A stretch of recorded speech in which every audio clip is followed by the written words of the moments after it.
لوگ کہتے ہیں نا ترقی چاہیے، کامیابی چاہیے، برائٹ فیوچر چاہیے. خدا کی قسم جس کے ماں باپ اس سے راضی ہیں نا، جس کے ساتھ ماں باپ کی دعائیں ہیں، اس کو پھر ترقی سے کوئی نہیں روک سکتا. اس کے بیڑے پار ہی ہونے ہیں.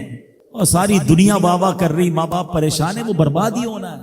ماں باپ کو تنگ نہ کرو، بالخصوص ماں کی قدر کرو. ماں کا کوئی نیبل بدل نہیں ہے. اور یہ دعا دے دے تو بندہ کدھر پہنچ جاتا ہے. اچھا پھر آج کل ایک اور ٹرینڈ چلا ہے، کسی بھی طرح کا زندگی میں مقام بڑھ گیا نا، مشہور ہو گیا، اب وہ ماں باپ پر بھی روب جما رہا ہوتا ہے. پتہ نہیں میں کتنا بڑا آدمی ہو گیا ہوں، اب میں آپ کی خدمت کہاں سے کروں گا بھائی، ٹائم ہی کہاں ہے میرے پاس. ان کو کبھی یہ روب مت جمانا. ارے آج اگر کچھ بن بھی گئے ہو نا، یہ انہی کی دعائیں تھیں، اور ان کو کہہ رہے ہو بڑا آدمی ہو گیا. حضرت موسیٰ کلیم اللہ علی نبینا علیہ الصلوۃ والسلام، کتنا بڑا مرتبہ ہے. اور آپ نے ایک بار اللہ کریم کی بارگاہ میں عرض کیا، مولا مجھے جنت میں اپنا پڑوسی دیکھنا ہے. ارشاد کیا ہوا کہ اے موسیٰ، جنت میں تیرا جو پڑوسی ہے وہ ایک فلاں علاقے کا کسائی ہے. آپ حیران ہو گئے، آپ نے کہا مولا مجھے ملنا ہے. ایڈریس بتایا گیا، آپ چلے گئے وہاں پر. ایک نوجوان نے دروازہ کھولا، آپ اندر گئے. گھر میں گئے تو دو بوڑھے ماں باپ، بوڑھی شخصیات تھی. انہوں نے حضرت موسیٰ کو دیکھا، آپ کی رسالت کی گواہی دی اور دونوں دنیا سے چلے گئے. وہ نوجوان کسی کام سے گیا، جب واپس آیا اپنے دونوں والدین کو دیکھا کہ دونوں کا انتقال ہو گیا ہے. تو کہا ہو نہ ہو آپ حضرت موسیٰ علیہ الصلوۃ والسلام. حضرت موسیٰ نے کہا میں نے تو نہیں بتایا کہ میں کون ہوں، تمہیں کیسے پتا چلا؟ کہ میرے ماں باپ روزانہ دعا کرتے تھے کہ یا اللہ اس وقت تک موت نہ دینا جب تک حضرت موسیٰ کا دیدار نہ کر لیں.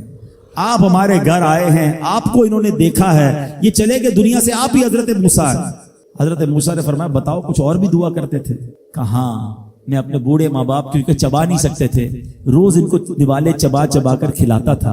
اور جب بھی کھانا کھلاتا تھا نا، میری ماں دعا کرتی تھی یا اللہ میرے بیٹے کو جنت میں موسیٰ کا پڑوسی بنا دینا. حضرت موسیٰ کہتے بیٹا تیری ماں کی دعا قبول ہو گئی ہے، تو ہی جنت میں میرا پڑوسی ہے. یہ ہے ماں کی دعا، اور یہ وہ دعا ہے جو بن مانگے مل رہی ہے، جو ماں کے دل سے نکل رہی ہے. آؤ میں بتاؤں کچھ بڑے آدمی، واقعی جس کو کہتے ہیں بڑا آدمی کون ہوتا ہے. امام اعظم ابو حنیفہ رضی اللہ تعالیٰ سے بڑا تو کوئی نہیں نا، کتنے بڑے وقت کے امام ہیں. مگر آپ کی والدہ ایک مسجد کے امام صاحب سے انسپائر تھی، مقرر تھے، وہ اچھے بیان کرتے تھے. آپ کو وہ کہتی کہ جاؤ وہ امام صاحب سے مسئلہ پوچھ کے آؤ. خود مفتی اعظم ہیں، امام ہے کروڑوں حنفیوں کے. ماں کو یہ نہیں کہا کہ ماں پتہ نہیں میں کتنا بڑا مفتی ہوں، تم مجھے مسجد کے امام کے پاس بھیج رہی ہو. آج تو یہ ڈائریکٹ جواب دے دیتے ہیں نا، مجھے پتہ نہیں میں کون ہوں، مجھ سے بحث کر رہی ہو، اتنی کتابیں پڑھی ماں، تم نے تو پڑھا ہی کچھ نہیں. ابو جان آپ کو دنیا کا کیا پتا، مجھے پتا ہے. سنو امام اعظم، یہ ایسے نہیں بنتے بڑے لوگ. ماں کو کہتے ٹھیک ہے ماں، مسجد کے امام کے پاس جاتے، اس مقرر کے پاس جاتے. وہ کہتا حضور آپ مجھ سے مسئلہ پوچھنے آئے، آپ دنیا کو مسئلے بتاتے ہیں. کہ کیا کروں، ماں نے بھیجا ہے. کہ حضور جو آپ بتا رہے ہیں مجھے آپ ہی مسئلے کا جواب بتا دیں، وہی میری طرف سے ماں کو بھی بتا دیں. ایک بار ماں نے کہا کہ میں خود جا کر پوچھوں گی، پھر بھی امام اعظم نے منع نہیں کیا. اچھا کئی میل کا سفر تھا. امام ابو یوسف کہتے ہیں ہم نے خود دیکھا کوفہ کی گلیوں میں کہ امام اعظم اس خچر یا اس سواری کے لگام تھامے ہوئے ہیں، ماں اس پر سوار ہے اور وہ بازار میں اسے لے کے جا رہے ہیں. ماں کو یہ نہیں کہا کہ ماں تم مجھے تکلیف دے رہی ہو، وہ میرا شاگردوں کا بھی شاگرد ہے، اس کو کیا پتا جو مجھے پتا ہے. اللہ اکبر. ماں جاتی ہیں، مسئلہ پوچھتی ہیں، واپس آتی ہیں. امام اعظم ماں کو کچھ نہیں کہتے. یہ ہوتا ہے ماں کی فرما برداری. آج دیکھو دنیا ان کے گن گا رہی ہے. سیدنا بایزید بستامی رضی اللہ تعالیٰ عنہ، کتنا بڑا نام ہے، اولیاء کے سردار ہیں. دیکھو ماں کی خدمت کیسی کرتے تھے. آپ کی والدہ نے سردیوں کی رات تھی، سخت سردی کی رات، آپ سے پانی مانگا. حضرت بایزید بستامی ماں کے پاس پیالہ لے کر گئے تو ماں سو گئی تھی. ماں کے سرہانے پیالہ لے کر کھڑے رہے، رات بھر کھڑے رہے سخت سردی میں. پانی تھوڑا سا آپ کی انگلیوں پر گرا تو وہ پانی برف بن چکا تھا. ماں کی آنکھ کھلی، دیکھا بایزید بستامی بستر کے کنارے کھڑے ہیں. کہ بیٹا کیوں کھڑے ہو؟ کہ ماں آپ نے رات پانی مانگا تھا نا، اس لیے کھڑا رہا کہ نہ جانے کب آنکھ کھل جائے. اب جب پانی دینے کے لیے پیالہ الگ کیا نا تو وہ برف چمڑی سے چپک چکی تھی، تو جب وہ برف الگ ہوئی نا ہاتھ سے خون نکلنے لگا. حضرت بایزید بستامی رحمت اللہ تعالی کی ماں نے جب یہ دیکھا نا کہ بیٹا ساری رات کھڑا رہا اور اب اس کا ہاتھ بھی لہو لہان ہو گیا. حضرت بایزید بستامی کی ماں نے پتہ اس رات کیا دعا دی؟ کہتی یا اللہ میں اس سے راضی ہوں، تو بھی اس سے راضی ہو جا. دیکھو کیا مقام ملا، اولیاء کرام کے سردار بن گئے. یہ وہ دعائیں ہیں جو دل سے نکلتی ہیں. ماں باپ کی خدمت ایسی کرو. اب کہو نا کہ دل سے دعا نکلے. جب وہ دعا نکلے گی نا پھر وہ کام بننے آپ سوچ نہیں سکتے. کیا خوبصورت دین ہے ہمارا. ہم نے اپنے بچے کو دین کی طرف نہیں لگایا. اگر ہم بچے کو دین کی طرف لگا دیتے دین اس کو ہماری خدمت کی طرف لگا دیتا. ہم بچے کو قرآن و حدیث سکھاتے, قرآن و حدیث اس کو ہماری خدمت سکھا دیتے. ہم آج یہ جو تکلیف اٹھا رہے ہیں اس کی ایک وجہ یہ بھی ہے کہ بچہ ہم نے دین سے دور کر دیا. اگر آپ چاہتے ہیں کہ آپ کے بڑھاپے کا سہارا آپ کے بچے بنے, آپ کے مرنے کے بعد بھی آپ کے لیے صدقہ جاریہ بنے, تو آپ نے اپنے بچوں کو دین کی طرف لانا ہے. کچھ اولادیں وہ ہیں جن کی ماں باپ نے تربیت ایسی کی, ہم نہیں چاہتے, وہ خود رابطہ کر رہے ہوتے ہیں کہ ماں کا انتقال ہو گیا, یار کچھ کنواں کھدوانا ہے, کوئی مسجد بنانی ہے, کوئی مدرسے میں میری ماں کے لیے مجھے کچھ کرنا ہے. کیوں؟ ماں نے تربیت ایسی کی, والد نے تربیت ایسی کی, انہیں ماحول ایسا دیا کہ ماں باپ کے مرتے ہی انہیں فکر ہو گئی کہ میری ماں قبر میں اکیلی ہے, میرا والد قبر میں اکیلا ہے, اس نے روز مجھے کھانا کھلایا تھا, آج میں روز اسے ثواب پہنچانے کا کوئی انتظام کروں. یہ اس بچے کے دل میں خیال کیسے آیا؟ کیونکہ اللہ نے اسے اچھا ماحول عطا کیا, ماں باپ نے اس کو اس ماحول کی طرف بڑھایا. تو میں یہاں والدین سے گزارش کروں گا کہ خدارا اپنے بچوں کی ایسی تربیت کرو کہ بڑھاپے میں بھی تمہارا ساتھ دیں اور مرنے کے بعد بھی تمہارے لیے صدقہ جاریہ کا باعث بن جائیں. آپ کے بچے آپ کے قدموں میں رہیں گے اگر آپ نے بچوں کو دیندار بنا دیا. اللہ کرے یہ فارمولا سمجھ آ جائے نا. ہم سمجھتے بچہ میری بات مانے, میری کیوں نہیں مانتا. ارے پہلے سے اللہ رسول کی بات منانے والا بنا دو, یہ تمہاری بھی ماننے والا بن جائے گا. کیونکہ جب یہ جائے گا نا دین کی طرف, اسے قرآن ماں باپ کی طرف بھیجے گا, اسے حدیث ماں باپ کی طرف بھیجے گی, اسے علماء کرام ماں باپ کی طرف بھیجیں گے. ہم اس راستے پر بھیج دیں جہاں سے یہ بچہ مجھے واپس مل جائے. امام محمد غزالی علیہ رحمت اللہ الوالی لکھتے ہیں کہ بنی اسرائیل کا ایک بڑا مغرور شخص تھا, بڑا ایروگنٹ تھا, بڑا اس کا کر و فر تھا. ایک بند کمرے میں بیٹھا تھا.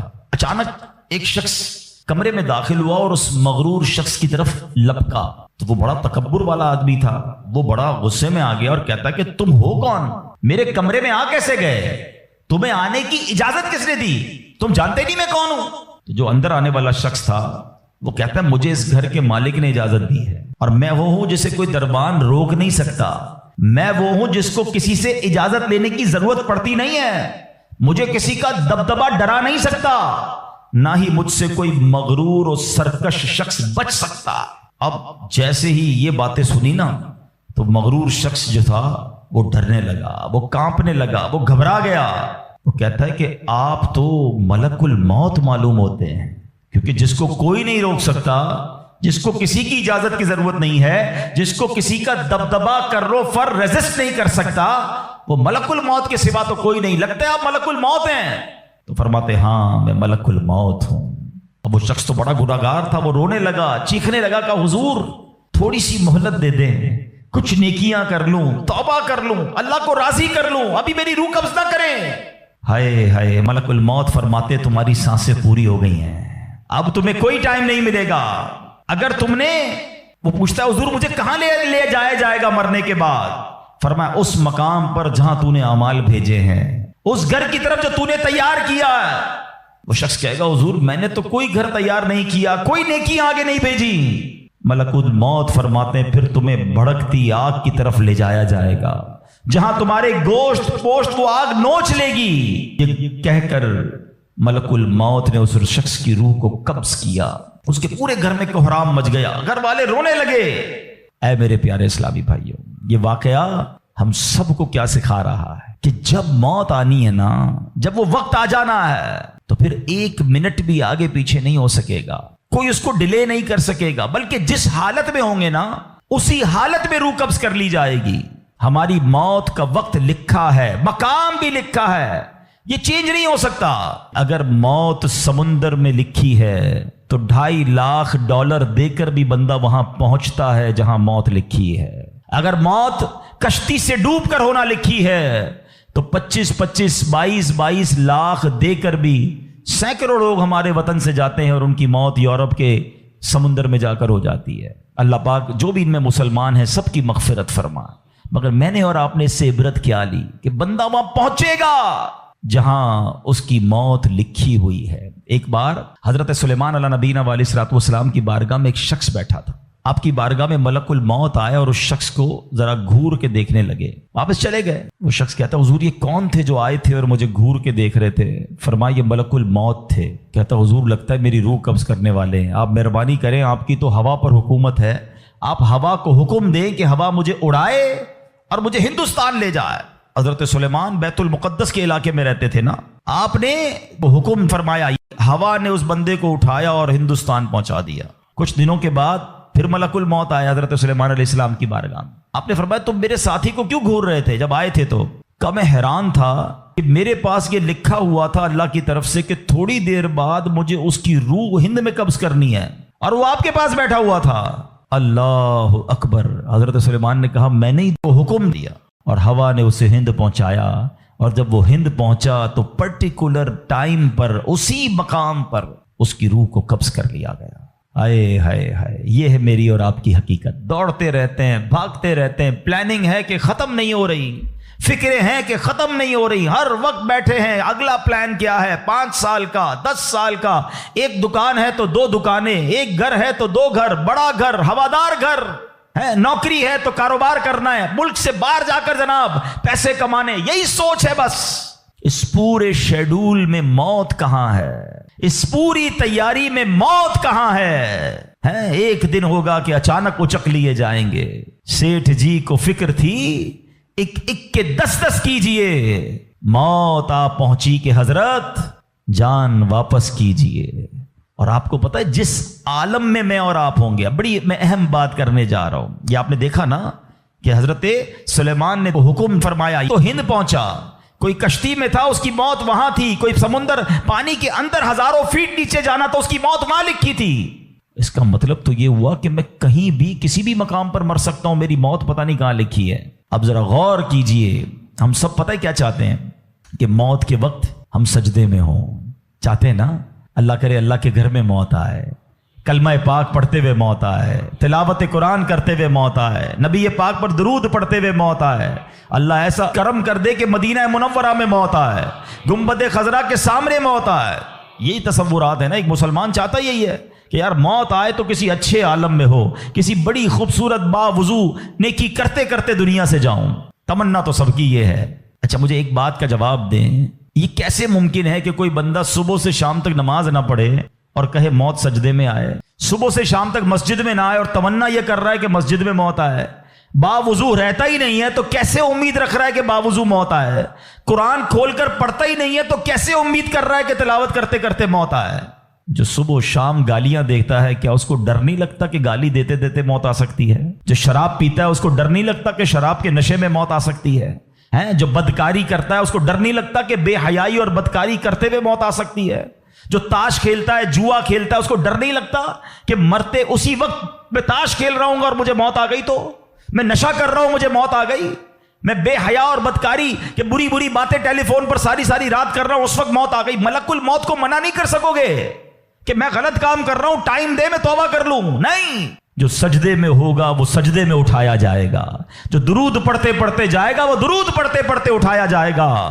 سوچے وہ جو شراب میں جائے گا، نشے میں جائے گا، ادھر کیسے اٹھایا جائے گا؟ اب اس کا آسان حل پتہ ہے کیا ہے؟ کہ بندہ زندگی ایسے گزارے کہ جس حال میں مرنا نہیں چاہتا نا وہ کام چھوڑ دے۔ عقل بندی یہ ہے کہ اپنے دن کا شیڈیول ایسا بنائے کہ میں وہ کام ہی نہ کروں جس میں مرنا نہیں چاہتا، ورنہ میں روک نہیں سکوں گا موت کو۔ آپ چاہتے اچھی موت ہو؟ میں بتاتا ہوں کس کی اچھی موت آ سکتی ہے۔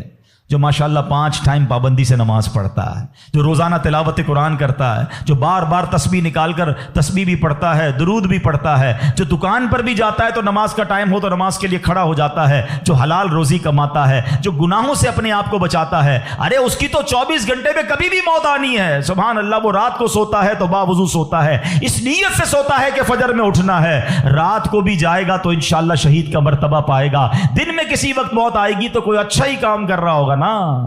اب آپ سوچ لیں کس عالم میں مرنا ہے۔ اچھا ایک اور دل پر چوٹ کرنے والا جملہ سن لو، کون کون چاہتا ہے مرتے وقت زبان پر کلمہ طیبہ جاری ہو؟ ہائے ہائے، فضیلت پتہ ہے کیسی ہے؟ حدیث پاک میں آتا ہے جس کی زبان پر، حدیث کا مضمون ہے، آخری کلمہ لا الہ الا اللہ ہوگا، دخل الجنہ، وہ جنت میں داخل ہو جائے گا۔ ہم ہر مسلمان چاہتا ہے ٹھیک ہے, آپ سب نے ہاتھ اٹھایا کہ آپ سب چاہتے ہیں مرتے وقت کلمہ پاک زبان پر ہو. اب ہاتھ نہیں اٹھانا, آپ سے پوچھ رہا ہوں, اپنے آپ سے ہی پوچھ رہا ہوں, آج پورے دن میں کتنی بار کلمہ پڑھا ہے؟ اس پورے ہفتے میں کتنی بار کلمہ پڑھا ہے؟ عجب کہانی ہے ہماری, یقین کریں عجب کہانی ہے. مرتے وقت سب کو کلمہ چاہیے, زندگی میں کلمہ پڑھنے کا ٹائم نہیں ہے. اللہ اکبر. سکرات کو جانتے ہو کیسا ہوگا؟ زبانیں سخت ہو جائیں گی, بندہ اتنی تکلیف میں ہوگا کہ کوئی لفظ ہی نہیں نکلتا منہ سے. ہمارا تو بخار میں لفظ نہیں نکلتا, سکرات کی کیا بات کروں میں. جس وقت زبانیں بھاری ہوں گی کلمہ کیسے ادا ہوگا جب تم نے زبان کو عادی نہیں بنایا. ہاں, ایک بزرگ کا بڑا پیارا قول میں نے سنا تھا, وہ فرماتے ہیں اپنی زبان کو کلمے کا عادی بناؤ, جس وقت سکرات کا عالم ہوگا زبان بھاری ہوگی اس وقت بھی کلمہ جاری ہو جائے گا. مبارک ہونے جو روز کلمہ پاک کم از کم ایک تسبیح تو پڑھ لیا کرے یار. 100 بار کلمہ پڑھنے میں دیری کتنی لگتی ہے. کلمہ پاک اچھا افضل الذکر حدیث پاک میں کہا گیا سب سے بہترین ذکر جو ہے وہ لا الہ الا اللہ ہے. کتنا کرتے ہیں ہم؟ سوچے نا, ہم اب اپنے آپ کو کتنا دور رکھے ہوئے ہیں اپنی موت کی تیاری سے, اپنی آخرت کی تیاری سے, اپنی قبر کو روشن کرنے کی تیاری سے. نہ کریں میرے پیارے اسلامی بھائیوں ایسا. صرف دنیا نہیں ہے, ہم اس دنیا میں آئے ہیں نا. قرآن کہتا ہے, سورہ ملک پڑھتے رہتے ہو نا, قرآن میں رب کیا فرماتا ہے؟ الذی خلق الموت والحیات لیبلوکم ایکم احسن عملا. اللہ اکبر. اس میں کیا فرمایا رب نے؟ جس نے موت اور زندگی پیدا کی کہ تمہاری جانچ ہو کہ تم میں کس کا کام زیادہ اچھا ہے. میں اور آپ جو آئے نا دنیا میں, واٹ از دا ریزن؟ موت اور زندگی کو پیدا کرنے کا مقصد یہ ہے کہ چیک کیا جائے کون اچھے کام کر کے آتا ہے. یعنی آسان لفظوں میں ہم سب کو امتحان کے لیے بھیجا گیا ہے. ہم اس دنیا میں آئے ہیں, ہمارا ٹیسٹ ہو رہا ہے. آپ کہیں یار اتنا بڑا ٹیسٹ؟ ہاں, یہ 50 60 70 سال کا ٹیسٹ ہے. اور اس کے بعد جو اچھے اعمال لے کر جائے گا, 3-4 گھنٹے کے امتحان کے بعد ایک کلاس آگے بڑھتے ہو نا, ایک آپ کا درجہ آگے بڑھتا ہے. تھوڑا ٹیسٹ بڑا ہے مگر انعام ایسا ہے کہ جنت میں داخل ہو گئے تو پھر کبھی نکالے نہیں جائیں گے. ہاں, قرآن کہتا ہے ہم فیہا خالدون, ہمیشہ ہمیشہ جنت میں رہیں گے. اگر جنت میں جانا ہے تو یہ ٹیسٹ پاس کرنا ہے. یاد رکھیے, صحابی رسول حضرت طارق محاربی رضی اللہ تعالیٰ فرماتے ہیں, اللہ پاک کے آخری نبی صلی اللہ تعالی علیہ وسلم نے مجھے نصیحت کرتے ہوئے فرمایا, یا طارق استعد للموت قبل الموت. اے طارق, مرنے سے پہلے موت کی تیاری کر لو. ہاں, یہ نبی پاک نے فرمایا. اچھا, میں ایک سوال کرنا چاہتا ہوں. اگر میں آج آپ سے ایک سوال کروں کہ ہم میں سے کسی کو پتا چل جائے کل کا دن آپ کی زندگی کا آخری دن ہے اور کل رات آپ دنیا سے چلے جائیں گے, ایک دن ہے آپ کے پاس, ایک مسلمان اس ایک دن کو کیسے گزارے گا؟ سچ بتائیے. کیا وہ کل دکان پہ جا کے کاروبار کرے گا؟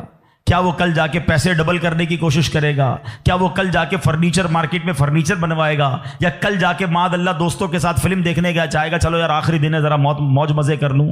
یہ کیا کرے گا؟ اگر عقل مند مسلمان ہوا تو ایک دن ہے تو مسجد میں گزارے گا, تلاوت میں گزارے گا, توبہ میں گزارے گا, ذکر و اذکار میں گزارے گا, ہیں اللہ پاک سے معافی میں گزارے گا, کیونکہ آخری دن ہے. یہی کرو گے نا اگر پتہ چل جائے. مجھے بتاؤ کیا ہمیں پتا ہے ہمارا آخری دن ہے کہ نہیں ہے؟ ہمیں تو کل کی بات چھوڑے آج رات کا نہیں پتا ہے, تو پھر کیوں تیاری نہیں کر رہے؟ پتا چل جائے تو تیاری کریں گے. میں تو پہلے ہی بتا رہا ہوں آپ کو. آپ میں سے کتنے لوگ بیٹھے جن کو پتا ہے کل صبح تک زندہ رہیں گے؟ مجھے بھی نہیں پتا, آپ کو بھی نہیں پتا. جب پتہ ہی نہیں ہے تو پھر کیوں تیاری نہیں کر رہے؟ پھر کیوں توبہ نہیں کر رہے؟ پھر کیوں حرام کی طرف ہم جاتے ہیں؟ خدا را یاد رکھیے میرے پیارے اسلامی بھائیوں, قبر میں جا کر اتنا پچھتاوا ہوگا گناہگار کو. بلکہ روایتوں میں آتا ہے, پیارے آقا علیہ الصلوۃ والسلام نے فرمایا جس کا مضمون ہے مرنے کے بعد نیک بھی پچھتائے گا, گناہگار بھی پچھتائے گا. عرض کی حضور گناہگار پچھتائے گا, یہ تو سمجھ آتا ہے, نیک کیوں پچھتائے گا؟ فرمایا گناہگار تو گناہ کی وجہ سے پچھتائے گا, حدیث کا خلاصہ ہے. فرمایا نیک اس لیے پچھتائے گا جب وہ آخرت میں نیکیوں کا اجر دیکھے گا نا تو وہ کہے گا کاش میں اور نیکیاں کر لیتا. وہ جو فضول ٹائم ضائع کیا تھا اس میں اور اللہ کا ذکر کرتا, اور نوافل پڑھتا, اور عبادت کرتا. تو یقین جانیے میرے پیارے اسلامی بھائیوں, یہ زندگی, یہ جو ہماری سانسیں چل رہی ہیں نا, ابھی چانس ہے ہمارے پاس, جتنی نیکیاں کرنی ہے کر لیں. جس دن سانس بند ہوئی نا اس دن عمل نہیں ہوگا, اس دن جزا ملے گی. آج دار العمل ہے, today is the time of action and tomorrow is the time of accountability. اس دن صرف جزا ہوگی, یا تو آپ کو اللہ نہ کرے گناہوں کی وجہ سے کسی کو سزا ملے گی یا نیکیوں کا اجر ملے گا. آج وقت ہے نیکیاں کرنے کا. قبر میں اتارے جانے کے بعد کوئی چانس نہیں ہوگا.